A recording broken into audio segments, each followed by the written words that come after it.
বলছেন মুফতি গিয়াসউদ্দিন কাদেরী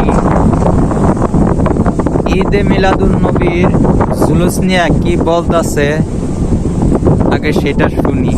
নবীজির জন্ম নিয়ে যারা আনন্দ করে আজ মিলাদ পালন করেন, এমনকি নামও দিয়েছে ঈদে মিলাদুন নবী।